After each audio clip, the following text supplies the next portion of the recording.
तो जिसका लक्ष्य है कि हमें प्रभु का दर्शन करना है, पहली बात ये मत सोचो कि भगवान का दर्शन नहीं हो सकता है, क्योंकि वे निराकार हैं। वेद में एक मंत्र आता है, वो मंत्र तो याद नहीं है, पर उसका अर्थ है, हे परमपिता, जैसे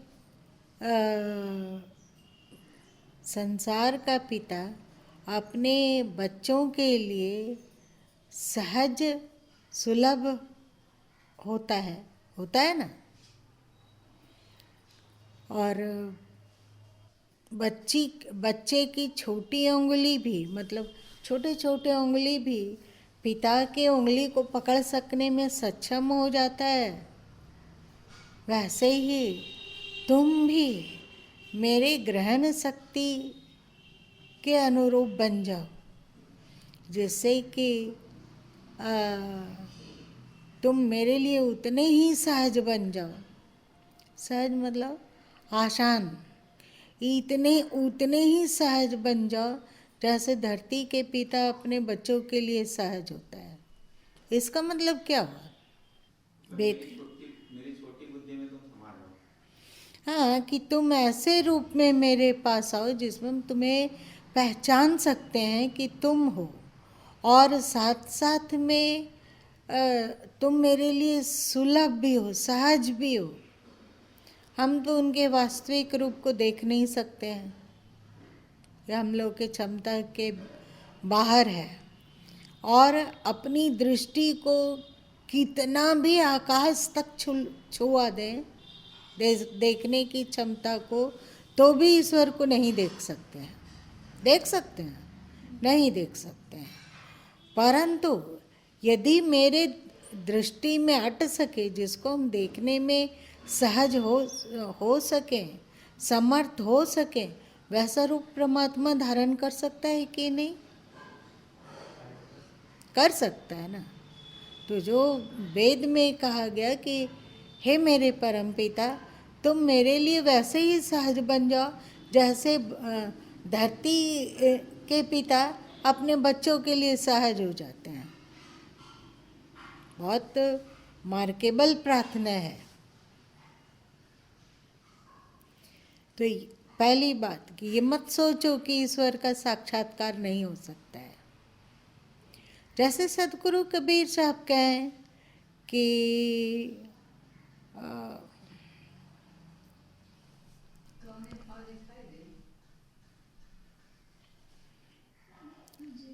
अलख लखो अलखे लखो, लखो निरंजन तो ही। हाँ, हम तो लखाते हूँ लोक में, तू क्यों कहे अलेख।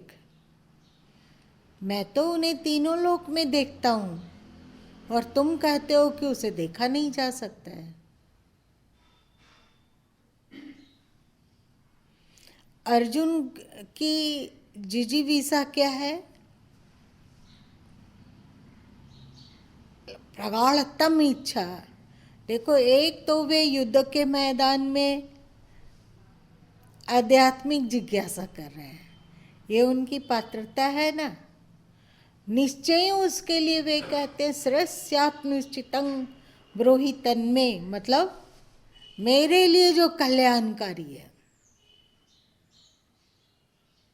तो उनकी चर्चा चल रही है, मतलब उनमें एक ही जिजीविषा है कि हमारा कल्याण हो, है ना, हमारा ही तो। और फिर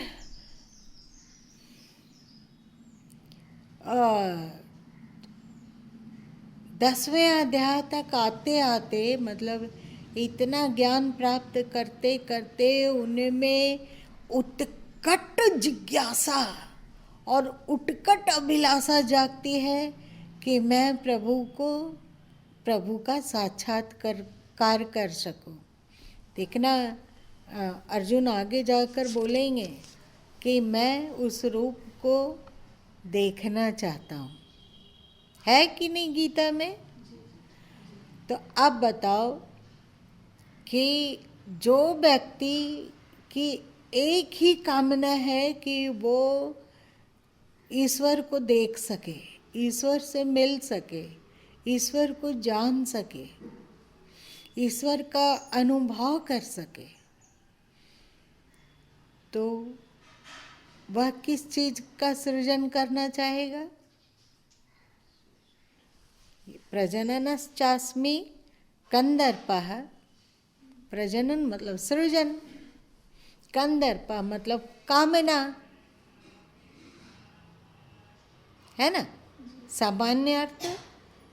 तो एक ईश्वर दर्शन के अभिलाषी साधक किस चीज का सिमरन करना चाहेगा?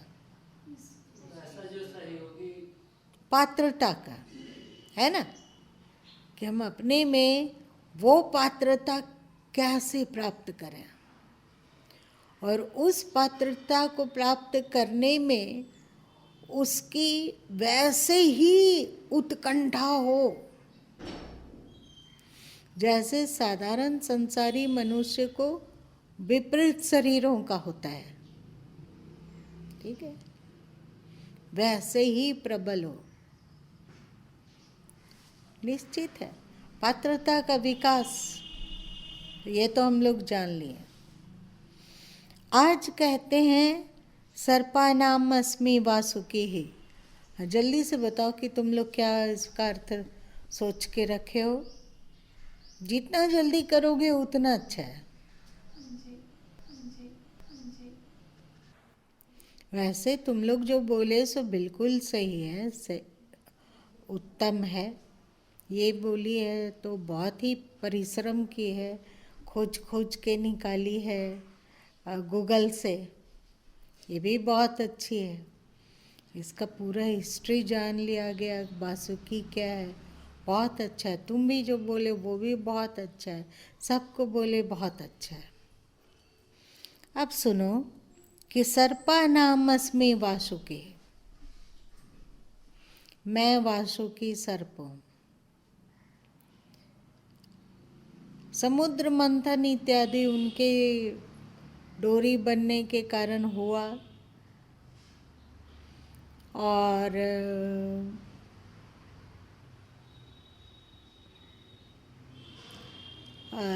उनके फन की ओर असुर और पूछ की ओर देवता लोग थे। और जिस सुमेरु पर्वत से समुद्र मंथन हो रहा था वो समुद्र में धंस ना जाए इसके लिए नीचे में कच्छप रूप से भगवान उस, हाँ, उसको धंसने नहीं दे दिए, है ना। ये तो पौराणिक कथा है, बहुत अच्छी बात है। हम लोग के देह में हमारी जो रीढ़ है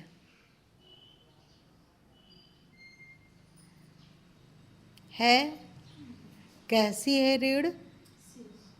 ठीक से बताओ। सीधा नहीं है,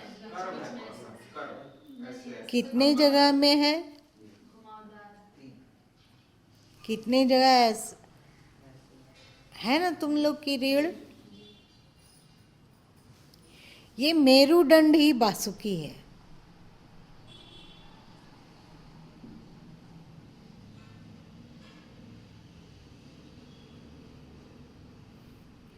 तुम्हारा मेरुदंड सर्पाकार है,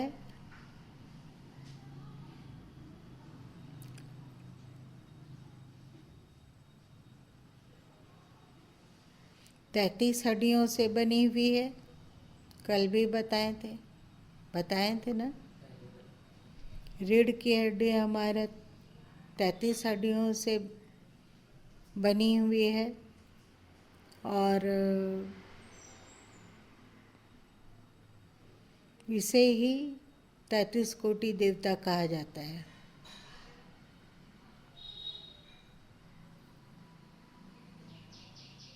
इस रीढ़ हड्डी के अंदर पोल भाग है।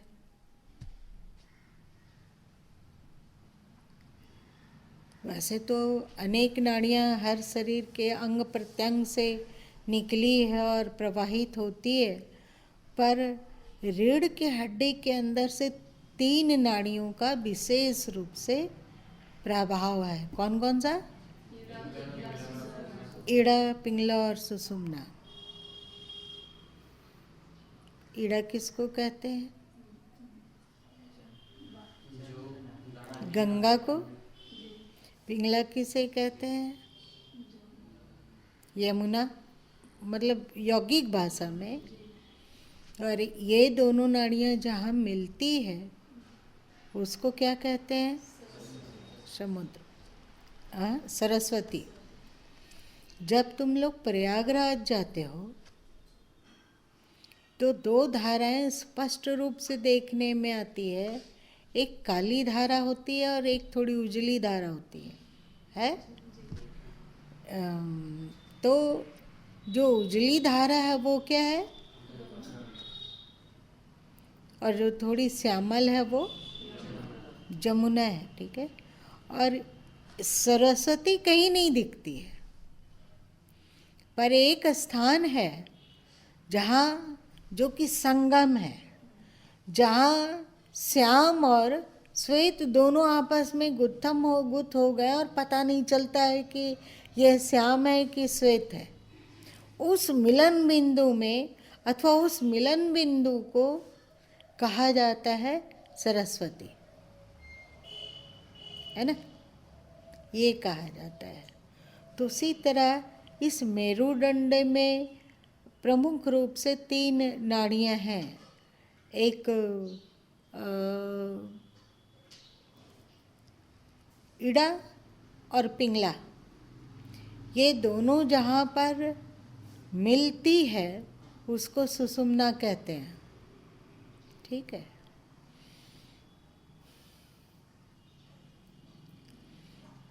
अध्यात्म शास्त्र में सुषुम्ना का बहुत अधिक महत्व है, बहुत अधिक महत्व। आप बाइन, मतलब पिंगला में जीवन जियोगे, जब पिंगला प्रमुख हो जाता है तो क्या होता है? शांत हो जाता है, वो ठंडा, मतलब शांति का प्रतीक। हाँ, बाई नाड़ी। और बहुत हलचल नहीं हो सकेगा। जब बाई नाड़ी चल रही हो तो बहुत जो कर्मठता है, क्रियाशीलता है, भागना है, दौड़ना है, ये कर लिए, वो कर लेंगे, ऐसा कर लिए, अब वो ऐसा कर लेंगे, ये सब नहीं रहेगा। बिल्कुल जाए संतुष्ट है। और पिंगला क्या है, और ईड़ा क्या है? क्रियाशीलता है। बैठ कर कोई काम करना मन नहीं लगता है। लगता है कि दौड़ भाग का काम हो, इधर उधर का काम हो, अथवा व्यक्ति कुछ बैठकर भी काम करता है तो बीच बीच में उठता और लेफ्ट राइट करके आता है। जैसे कि नितेश बैठा हुआ बेमतलब दनाते हुए उठा, इस छोर से उस छोर जाके लेफ्ट राइट किया, फिर आके बैठ गया। यदि इसको कहा जाए कि बैठने वाला चुपचाप काम करो तो बिल्कुल बोर हो जाता है। जैसे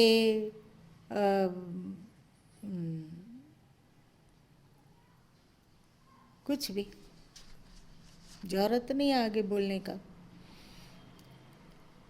और ये क्रियाशीलता और ठहराव जहाँ दोनों मिल जाते हैं वहाँ पर सुषुम्ना प्रकट होती है।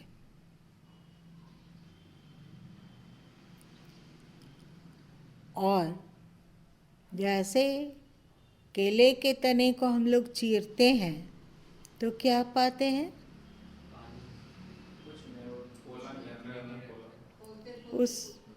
उसका परत दर परत निकलने लगता है ना?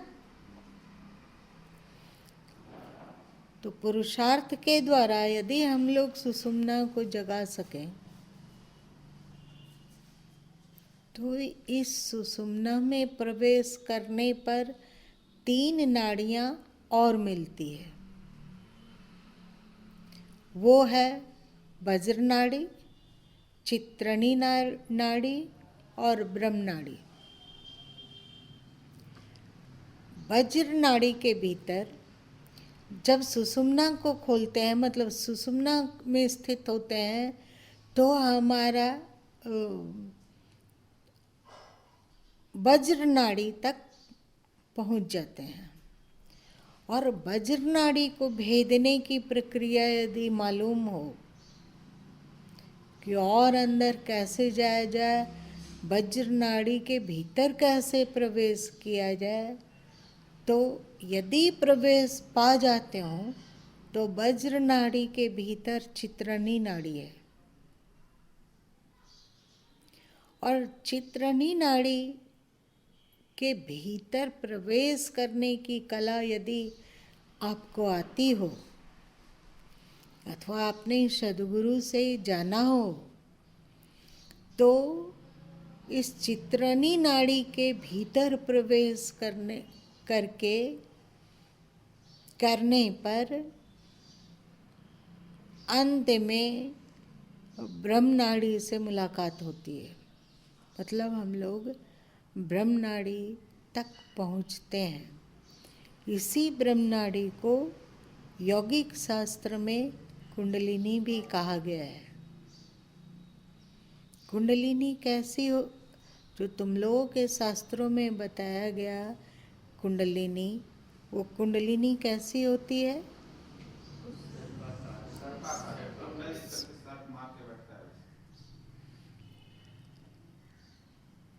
जो योग शास्त्र को थोड़ा सा भी पढ़ा है वो जानता है कि संसारी लोगों की कुंडलिनी अपने अंतिम छोर, रीढ़ की हड्डी का अंतिम छोर कहाँ है? मूलाधार। मूलाधार कहाँ है? एक तरफ गुदा है, मलद्वार, और एक तरफ मूत्र मार्ग है, और दोनों के बीच में थोड़ा सा जगह है। जो सिद्धासन के लिए बहुत कोई खोज रहा था कि सिद्धासन क्या होता है, क्या होता है, क्या होता है। एक तरफ मलद्वार है, एक तरफ मूत्र द्वार है, और दोनों के बीच में इतना सा जगह है जो कि बहुत ही अधिक कोमल तंतुओं से बना हुआ है। ये जो बीच का हिस्सा है,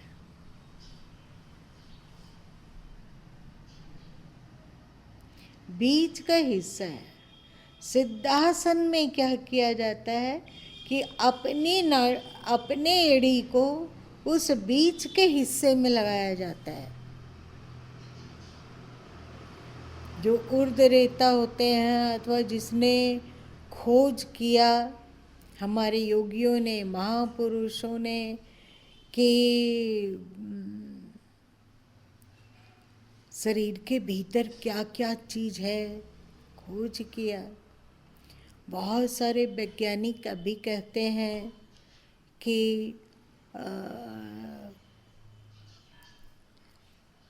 अणु को तोड़ा गया तो परमाणु मिला ना, और परमाणु को तोड़ने की वे लोग कोशिश में जुटे हुए हैं कि परमाणु को तोड़ सकें।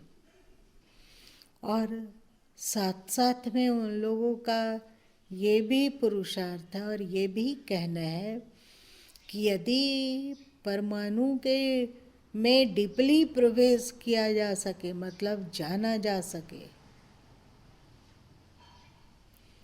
तो ये सारी धरती एक मोहल्ले जैसे हो जाएगी। और मनुष्य के लिए कुछ भी कर पाना असंभव नहीं रहेगा। उसके द्वारा, उस शक्ति के द्वारा यदि परमाणु के भीतर प्रवेश किया जा सके, मतलब जाना जा सके, तो उसके द्वारा धरती क्या, सूर्य को भी 1000 टुकड़े में विभक्त कर सकती है, मतलब तोड़ के खंड खंड कर सकती है।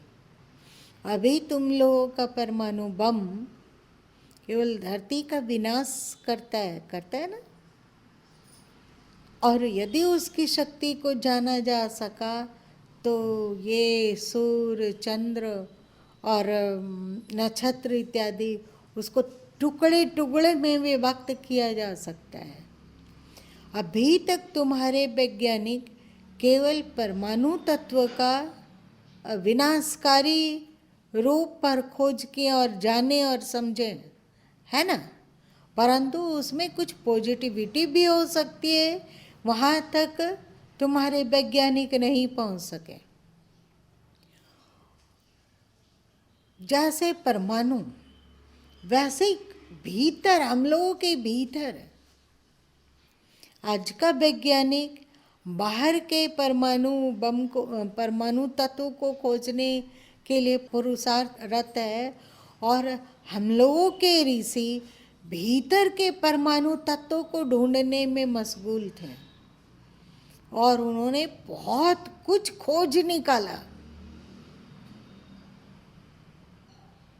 तुम लोगों को गुरु माँ बताते हैं ना भैरव तंत्र की बात, विज्ञान भैरव तंत्र, जो भगवान शिव के द्वारा खोजे गए योग मार्ग और वहाँ तक पहुँचने का जो मार्ग है उसका बहुत अधिक वर्णन है, चर्चा है। क्या नाम है उसका? विज्ञान भैरव। ठीक है, वो किसके द्वारा किया गया उपदेश है? इसलिए उनको योगी राज कहा जाता है। तो उसमें और फिर और अलग अलग तरीके से योगियों ने खोजा कि हम लोगों के शरीर का परमाणु कौन सा है। तो खोजते खोजते उन लोगों ने बहुत कुछ खोजा, ईड़ा, पिंगला, सुषुम्ना, वज्र, चित्रणी, ब्रह्मनाड़ी, ये सब भारतीय ऋषियों की खोज है या वैज्ञानिक लोग इसको अब जान गए हैं? भारतीय ऋषियों की है। अभी हम लोगों की जो ब्रह्मनाड़ी है, मतलब कुंडलिनी शक्ति, कुंडलिनी सुषुम्ना को मत समझ लेना, ऊर्जा, ऊर्जा परमाणु का सूक्ष्म ऊर्जा, हमारे शरीर के सूक्ष्म परमाणु का सूक्ष्मतम परमाणु में प्रवाहित ये जो चित्रा नाड़ी है, वो सोचो कि ऊर्जा का खान है। और संसारी दशा में कहाँ पड़ी है वो? मूलाधार के पास, मतलब रीढ़ के बिल्कुल अंतिम छोर। ठीक है, तो मूलाधार से यदि हम उस कुंडलिनी शक्ति को, जिसको कि ब्रह्मनाड़ी भी कहा गया तो हमारे शास्त्रों में, उसको ऊर्ध्वमुखी कर सकें। अभी वो क्या है? सोई हुई है। तुम लोग देखते हो यौगिक शास्त्र वगैरह में देखते होगे, 3.5 लपेटा करके और मुंह नीचे झुका कर वो पड़ी हुई है, बिल्कुल तुम्हारे हाथ की तरह। तुम लोगों का हाथ कैसा है? ऐसे, और एक पूंछ लटकी हुई है नीचे की ओर, ऐसा ही है ना। तो वैसे ही ये जो कुंडलिनी शक्ति है वो अभी संसारी दशा में मूलाधार के पास मुंह नीचे करके पड़ी हुई है, वो रीढ़ का अंतिम छोर है। और हमारे योगियों ने उसमें डुबकी लगाया और वहाँ क्या क्या है इसकी खोज की, जाना, तो पता चला कि वहाँ नाड़ियों का गुत्थन ऐसा हो गया है जैसे षटकोण हो।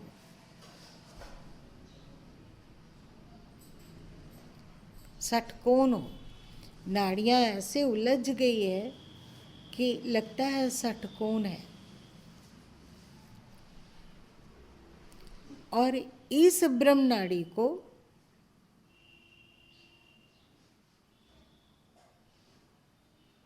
जिसके आधार पर ये ब्रह्म नाड़ी अवस्थित है, उसको माना गया कच्छप की तरह। तुम लोगों का जब समुद्र मंथन हुआ था तो सुमेरु पहाड़ के नीचे कौन था? कच्छप। और पृथ्वी तत्व है यहाँ। ऊर्जा, अभी हम लोगों की ऊर्जा पृथ्वी तत्व से आकर्षित होकर क्षरित होती रहती है। मतलब वासना के द्वारा अथवा बाह्य स्त्री पुरुष जन्य सुख लेने के चक्कर में हम लोग की ऊर्जा बनती है और क्षरित होकर नष्ट हो जाती है। होता है।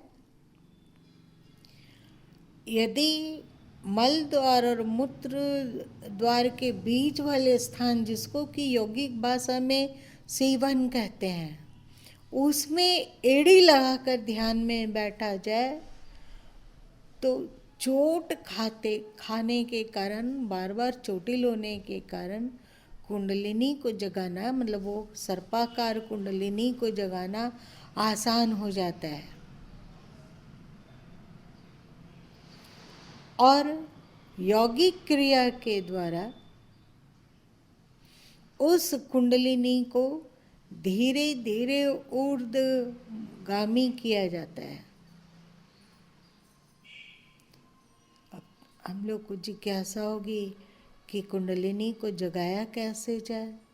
समझ गए कि ये परमाणु तत्व है शरीर के भीतर और इसमें अथाह क्षमता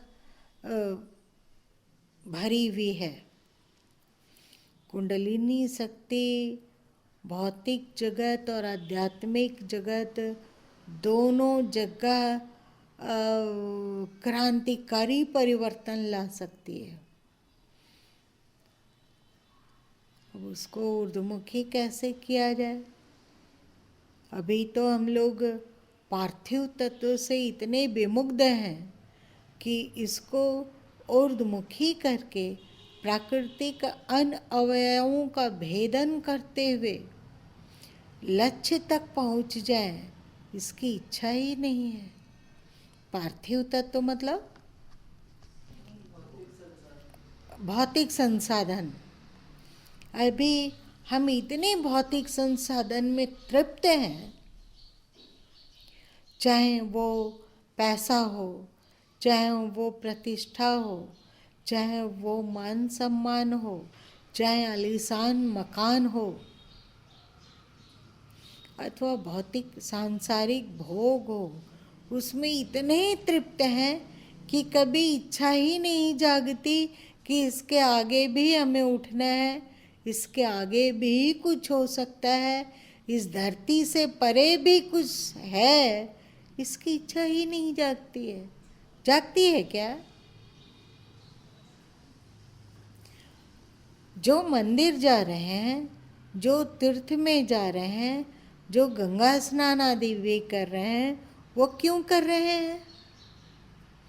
भौतिक तत्व के आकर्षण में, या भौतिक तत्व से ऊपर उठकर उनके प्रति प्रेम व्यक्त करने के लिए। मंदिर भी जाकर वे क्या कामना कर रहे हैं? भौतिक तत्व का या भौतिकी से ऊपर उठने की कामना? क्या भौतिक? अभी हम लोगों के लिए धर्म भी, अध्यात्म भी भौतिक उन्नति में सहायक बनकर रह गया है। यदि मंदिर जाने से निश्चय हो जाए कि कुछ मिलने वाला नहीं है, तो कितने लोग जाएंगे?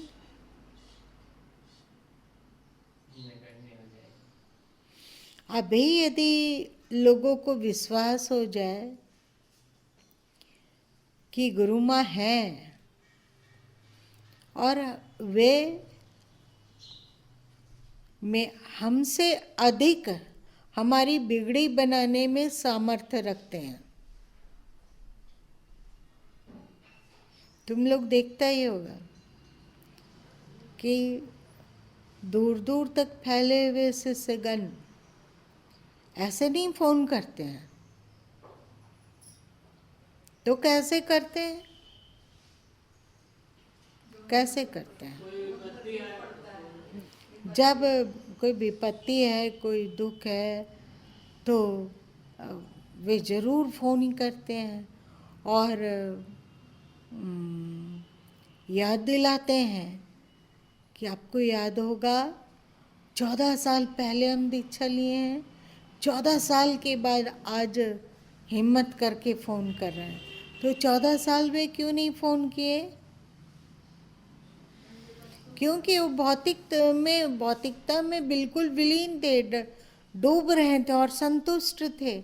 आज कोई परेशानी आ गई तो याद आ गई कि दीक्षा लिए हुए हैं उनसे, तो वे कर रहे हैं फ़ोन। अगर लोगों को हो जाए कि गुरु माँ के द्वारा मेरा कुछ भी भला नहीं हो सकता है, तो बहुत कम से गण ही ठहर सकेंगे। ठीक है? परमात्मा से प्रेम नहीं है, गुरु से प्रेम नहीं है, प्रत्युत उसको भौतिकता का से प्रेम है। परमात्मा उसके लिए भौतिकता, मनोवांछित भौतिकता पाने का एक साधन मात्र है। गुरु लोग समझते हैं कि भौतिक जीवन में कष्ट दूर करने के हेतु वे एक साधन मात्र है। अध्यात्म की पिपासा किसको है? बहुत कम को। मतलब हम लोग भौतिक जगत में बिल्कुल संतुष्ट और खुश हैं। और पृथ्वी पार्थिव तत्व में क्या है? पृथ्वी तत्व में आकर्षण है कि नहीं? आकर्षण है। एक मजे की बात तुम लोग जानो कि जब तक हम लोग पृथ्वी से जुड़े हुए हैं, धरती से जुड़े हुए हैं, तब तक वासना जीतना बहुत कठिन प्रतीत होता है। यदि हम पृथ्वी में हों तो वासना पर विजय प्राप्त करना बहुत कठिन लगता है। लगता है कि मन में भी वासना का उद्रेक ना हो, ऐसा तो बहुत कठोर है। परंतु जब व्यक्ति किसी जहाज के द्वारा, रॉकेट के द्वारा अथवा और कुछ गगनभेदी यान के द्वारा पृथ्वी के आकर्षण क्षेत्र से बाहर निकल जाता है, पृथ्वी के आकर्षण क्षेत्र से बाहर निकल जाता है, तो उसकी वासना खोने लगती है।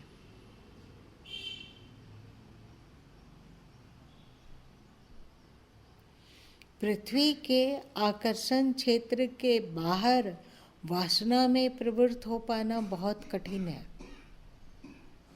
जैसे यहाँ मन को वासना शून्य करने में बहुत कठिनाई अनुभव होती है, वैसे ही वहाँ पृथ्वी के आकर्षण क्षेत्र से बाहर निकल गए और किसी दूसरे आकर्षण क्षेत्र में नहीं बंधे हैं अभी। वहाँ भी तो बहुत सारे ग्रह हैं ना। तुम्हारे पृथ्वी के पहले कौन ग्रह है? क्या है?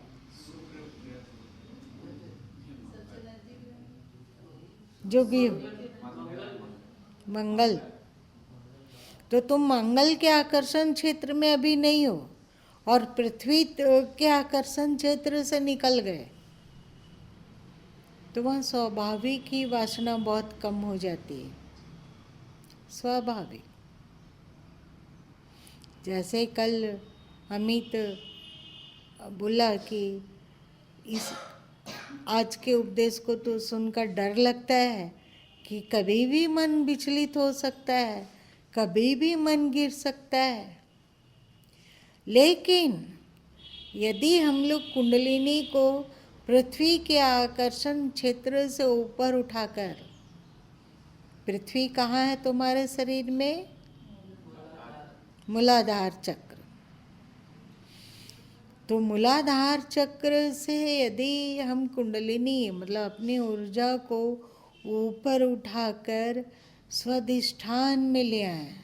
स्वाधिष्ठान में किसका प्रतीक है? जल का प्रतीक है ना।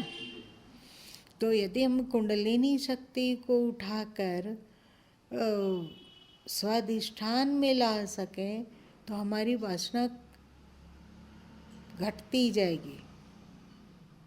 जैसे जैसे हम ऊपर के चक्रों में चलेंगे, बढ़ते जाएंगे, वैसे वैसे वासना घटती जाएगी। मूलाधार चक्र और स्वाधिष्ठान चक्र से यदि हम अपनी कुंडलिनी को ऊपर उठा सकें तो वासना बहुत घट जाती है। और एक बात है कि जैसे समुद्र मंथन हुआ तो कितने रत्न निकले?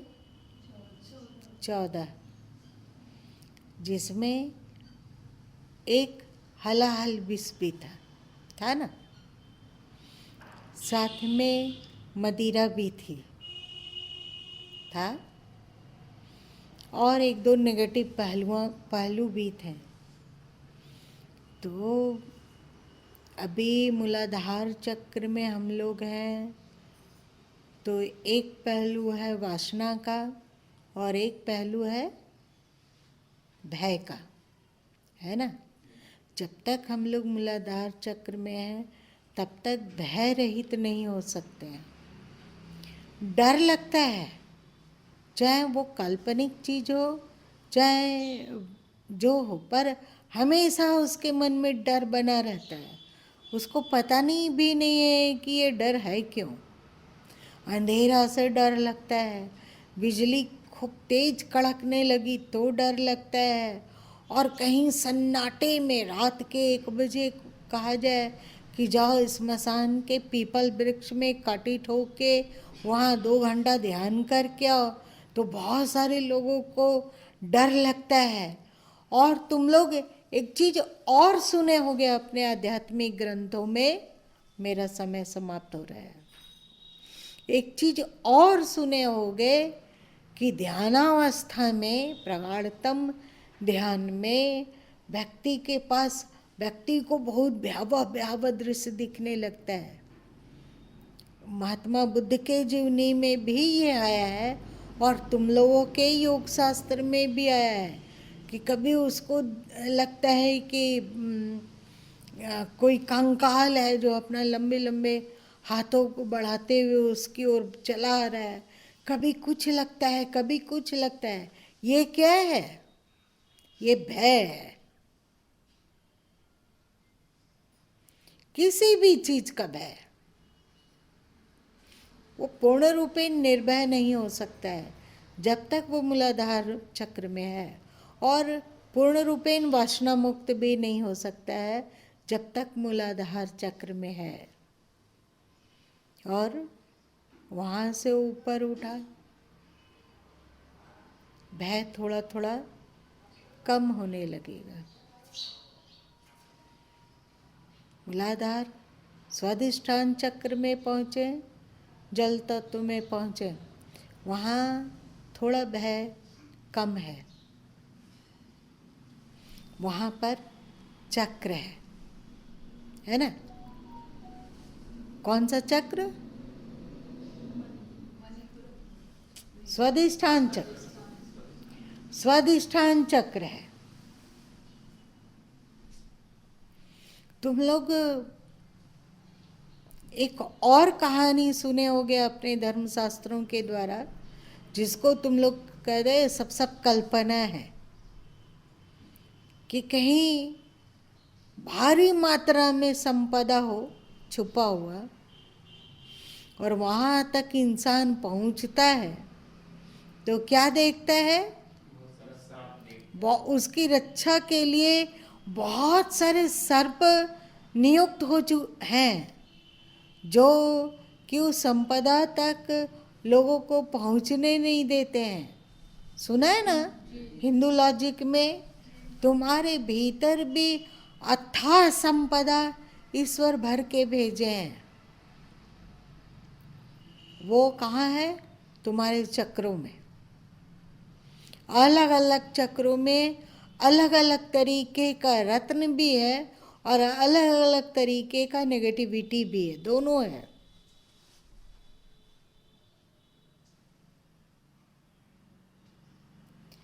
और उस चक्रों की रक्षा के लिए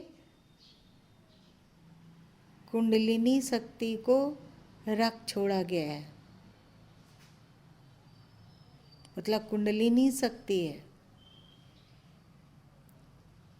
उस चक्रों को खोलने की जो चाबी है वो कुंडलिनी शक्ति के पास है।